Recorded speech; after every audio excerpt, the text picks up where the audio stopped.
Le Tchad accueille la 15e réunion des envoyés spéciaux pour le Sahel. Cette réunion permet à l'Union européenne et ses partenaires de se pencher sur la situation du Sahel en proie à l'insécurité alimentaire, aux effets des changements climatiques, au trafic d'armes et aux problèmes de développement, surtout au terrorisme. Représentant son collègue des Affaires étrangères, la ministre d'État en charge de la femme et de la petite enfance, Amina Priscille Longo, est intervenue pour louer les efforts de l'Union européenne qui œuvre en faveur de la stabilité du Sahel. Elle a aussi rassuré quant aux efforts du Tchad pour son engagement à sécuriser le Sahel, comme en témoigne l'opération Ascanid lancée par les forces de défense et de sécurité suite à l'attaque du 28 octobre dernier. Pour Amina Priscille Longo, la situation du Sahel nécessite une action concertée. La région du Sahel traverse une période de profonde turbulence marquée par des défis multiples et interconnectés.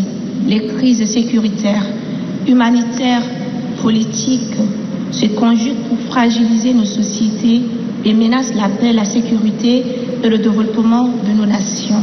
Ce contexte difficile exige des réponses concertées, adaptées, durables. De son côté, la représentante spéciale de l'Union européenne au Sahel, Emmanuela Claudia Del Rey, rassure qu'entre l'Union européenne et la région du Sahel, les intérêts sont mutuels et croissants. Alors, quelqu'un dise peut-être non, c'est le Sahel qui a besoin de nous n'avons pas besoin du Sahel.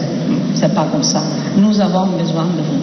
Parce que vous êtes le futur avec nous. Nous avons des diasporas du Sahel qui a contribué à notre développement aussi. Nous sommes très conscients que notre futur est le futur dans le même entre les Sahéliennes et les Européennes. Cette réunion est cruciale pour coordonner les efforts et les ressources dans une région du Sahel confrontée à des défis complexes. Au cœur de tous ces défis, le bien-être des populations.